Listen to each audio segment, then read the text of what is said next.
is expensive, especially when these young ones are doing exceptionally well. Then you start hearing of opportunities to go and participate abroad, and that's where the parents have to start thinking of breaking deeper into their pockets because they are not allowed to go break the bank. Let's welcome the mother to Ota, Ndudane. Snow, a very good afternoon and a warm welcome to Africa at Play.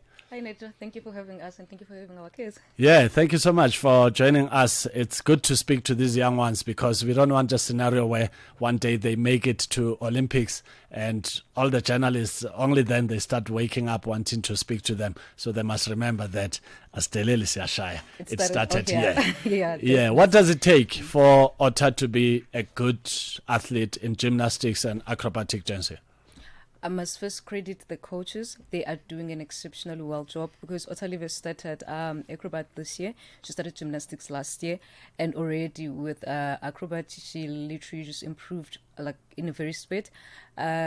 It just, I give the credit to them, and also obviously us as parents, we do support them. I do support her financially and with time to make sure that she's there to training and to make sure that she attend the competitions. So it takes a lot of time from the coaches and patience, and a lot of time from parents, and breaking the bank. Wow, exciting indeed. We also have another parent to our teenager in sport, Nkateko Mahlangu, the 15-year-old gymnast and acrobatic dancer, future medical doctor. And her mother is Linda. Ma'am Linda, thank you so much for joining us on Africa at Play. Talk to us about Nkateko. What kind of an athlete is she? Well, Nkateko is a very dedicated athlete to an extent that her father and I don't have weekends anymore. We're all dedicated to her and her exercise routines and obviously the monies we need to pay for the classes and the trips that they get into as well. So, yeah.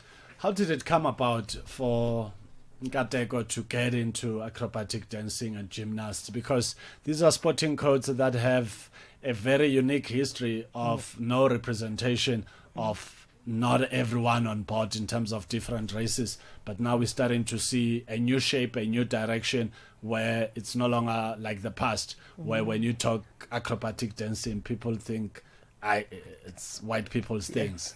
It's everyone's things. We see now with Nkateko, we see with Ota, and it's actually quite fresh because, the last Olympics, we only had, I think, one gymnast, Caitlin Rosecrans, and that goes to show that the more we get these gymnasts participating at a tender age, then the future looks good in as far as these Olympic competitions and other global competitions are coming. Well, actually, it started very funny. When she was growing up, she had this tendency of biting her toenails. So we thought, what's wrong with this child? Yeah. And then we saw an advert on our community newspaper after school, actually, that offers acrobatics. And the classes were actually down the road from us. And then we enrolled her there. And then she's been enjoying it since. Wow. Yeah. From biting toenails to gymnastics and acrobatics. So that was a good sign. Yeah. Interesting indeed. I've never heard of such. Yeah, wow. It looked very weird. Yeah. Snow, what's still coming up for Ota, and what does it mean in terms of, the sport itself? Is it expensive for them to be participating in these tournaments, or it only gets expensive as they grow old? It is already expensive because they are doing pretty well because they won in the nationals. Like I said, like 2 platinums. So they have they have national colors, and then they qualify to go compete in Europe. So it is expensive because now we're looking at that they have to go because you don't want to disappoint a child when she's doing well locally, and then now when she has an opportunity to take another stride. So it does get expensive. It is better like now locally, but it is still. But then when you have to go abroad, it is more expensive. Where in Europe is the next competition?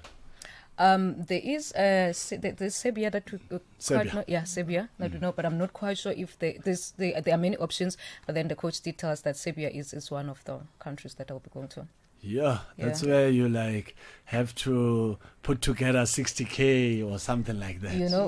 And talking about an 8-year-old, you have to have a parent around, when they're going to, and they're quite a lot. Teachers Older is coaching quite a lot of kids, so you don't expect a coach to go with those kids alone. So it's deep. Yeah. I can see a big smile from the coach. Yeah. Maybe the coach has just received a WhatsApp that says, "We are listening to Africa at Play. Worry not, we will donate $1 billion to Oh, we want that. acrobatic dancing." We want that. Maybe let that WhatsApp come.